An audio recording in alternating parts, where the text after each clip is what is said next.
In the ancient days before the floods of Noah, the days of great earth turmoil, when different species of beings roamed the earth, the humans were in great peril.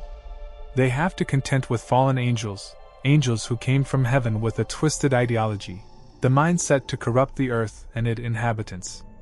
They were also contending with different types of undefined beings on the earth. There were the Nephilim, who were a cross-breed of angel-human nature. There were also the Eliud, the children of the Nephilim that were more evil than their parents. So, the earth was not the best place to be in those early days. In the grand story of heavenly events, a crucial day emerges, the day of great judgment. On this significant day, the soul of living beings on the earth faces their fate. They will be cast into the fire as a form of reckoning. Yet, amidst this wild drama, a noble mission is revealed, a mission to mend a world that has been tainted by the actions of fallen celestial beings. Simply put, these former celestial beings, known as angels, took a wrong turn. Their deeds brought corruption to our earth, and now there's a call to action. A proclamation is made to heal the earth and address a devastating plague. The angels, once protectors, unintentionally caused harm, and now there's a collective effort to find a solution and ensure the survival of humanity. Think of the earth as a living being, wounded but resilient. The angels, acknowledging their mistakes, embark on a journey to rejuvenate the planet. Picture them traveling across landscapes tainted by corruption, infusing the soil with a healing touch to mend the scars of time. The heart of the matter lies in the teachings of a particular angel, Azazel. His actions, which includes ardent womanizing, led to a world marked by sin, and he bears responsibility for the corruption that has affected every part of existence. The narrative highlights the urgency to heal the earth, a joint effort to counteract the impact of these celestial missteps. This isn't just a story about the earth, it's a plea for humanity's deliverance from the secrets that have led them astray. The Watchers, guided by Azazel, shared teachings that caused harm, and now it's time to replace those teachings with understanding and redemption. In the ancient verses of the Book of Enoch, the Lord's command resonates with authority as he addresses Angel Michael. The divine instruction is clear. Go, bind Samzaya and his associates, those who, entwined with mortal women, have stained themselves in impurity. In simpler terms, the celestial realm is stirred by the Lord's decree, as the angel Michael is tasked with a significant mission. His duty is to restrain Samzaya and his fellow angels who have chosen to intertwine their celestial essence with mortal women, leading to a contamination of their purity. Picture a celestial enforcer, Michael, stepping forth with a divine purpose. His mission is to ensure that those angels who have strayed from their celestial duties are restrained. Samzaya and his associates, captivated by mortal allure, face the consequences of their actions. This narrative sheds light on the consequences of celestial beings overstepping their divine boundaries. The celestial and mortal realms, meant to be separate, find themselves entangled through forbidden unions. The Lord's command underscores the gravity of this transgression and the need for intervention. As the heavenly drama unfolds, envision Michael, the stalwart defender of divine order, carrying out the binding of those who have veered off the righteous path. It's a celestial law being enforced, a reminder that even angels are accountable for their actions. In the simplicity of this narrative, there's a timeless lesson about the importance of adhering to divine principles. The celestial beings, though powerful, are not exempt from the consequences of straying from the path of purity. The story serves as a beacon of guidance, emphasizing the need for all beings, mortal or celestial, to stay true to their inherent nature and divine purpose. In the ancient text of Yoma 67b from the Babylonian Talmud, a rabbinic discourse unfolds, delving into the significance of the term Gezira.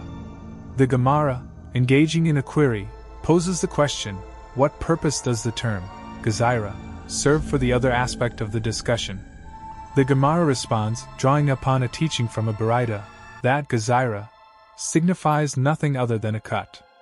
This implies that the goat, a central element in the ritual, must be sent away to a location marked by rocks that stand upright, a place that is rugged and cut up. Alternatively, Gezira is interpreted as something that breaks apart and falls, a description that aligns with the fate of the scapegoat, torn limb from limb. A deeper layer of understanding emerges as the discussion contemplates the potential meaninglessness of the scapegoat ritual. The text introduces the notion that the term, Gezira, is inscribed in the scripture to counter any perception of futility. It suggests that without a clear understanding of the sanctity and atonement achieved by sending the goat to Azazel and casting it from the cliff, one might question the purpose of the entire procedure. To dispel such doubts, the verse emphasizes divine authority with the declaration, "I am the Lord," Leviticus 18 verse 5. This statement underscores that the ritual of the scapegoat is not a capricious act but a divine decree. The term, Gezira, is, therefore, a divine edict, and the faithful are reminded that they have no right to question it. The authority of the Lord prevails, and his decree carries intrinsic significance, even when the human understanding might falter. In the simplicity of the rabbinic narrative, a profound lesson is woven, an acknowledgement of the divine wisdom that surpasses human comprehension. The ritual of the scapegoat, with its enigmatic elements, serves as a testament to the faithful's trust in the divine plan, even when the intricacies elude them. It is a reminder that within the sacred texts, meanings are layered, awaiting the discerning minds of scholars to unravel the deeper truths concealed within the words. In the continuation of the discussion within the Gemara, the matter of whether the limbs of the goat are permissible for benefit is brought to a conclusion. Rava, offering his perspective, suggests that it is logical to align with the opinion permitting the use of the goat's limbs. His reasoning hinges on the understanding that the Torah, in its instruction to send the goat, does not imply a directive to cause mishap. Once the goat is pushed off the cliff, the man ceases to be responsible for it. Therefore, Rava argues, if deriving benefit from the goat's remains were prohibited, the very act of fulfilling the mitzvah could inadvertently lead to a mishap if someone were to find and utilize the remains. The sages contribute to the discussion by offering insight into the location and nature of the cliff from which the goat is cast.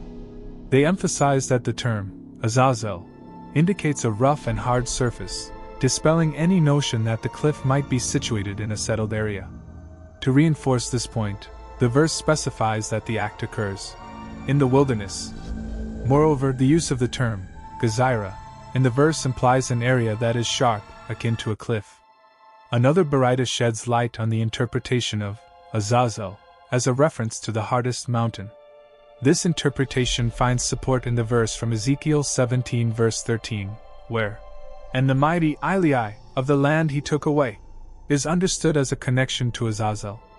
Here, Azazel is dissected into Azaz and El, with the term El conveying the sense of something rough and hard.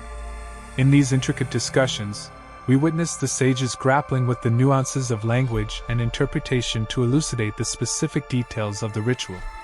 The determination of the permissible use of the goat's limbs and the characteristics of the cliff contribute to a broader understanding of the divine commandments and the meticulous considerations applied by scholars in deciphering their meanings.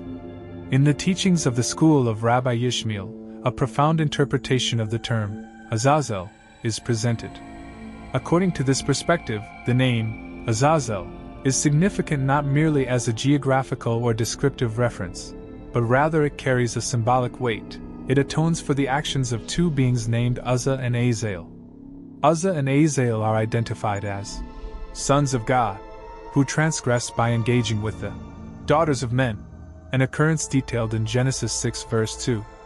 This specific event is intricately linked to a dark chapter in history, the generation of the flood. The actions of Uzzah and Azazel, described as divine beings mingling with mortal women, are seen as a catalyst for widespread sin and moral decay during that epoch. In the interpretation provided by the school of Rabbi Yishmael, the term, Azazel, serves as a means of atonement for the sins instigated by Uzzah and Azazel. The ritual involving the scapegoat, symbolically sent to a desolate place, carries a deeper significance in expiating the consequences of these ancient transgressions. The atoning power of Azazel, in this context, resonates as a redemptive force addressing the moral and spiritual disruptions caused by the actions of Uzzah and Azazel. This interpretation offers a profound layer to the understanding of the scapegoat ritual, connecting it to a pivotal narrative in biblical history. It underscores the concept of atonement as a means of rectifying not only individual sins but also the broader repercussions of transgressions that reverberate through generations. In the eyes of Rabbi Yishmael's school, Azazel becomes a symbol of divine mercy and restoration, counteracting the moral descent set in motion by the sons of God in the ancient days of the flood. Thank you for your support.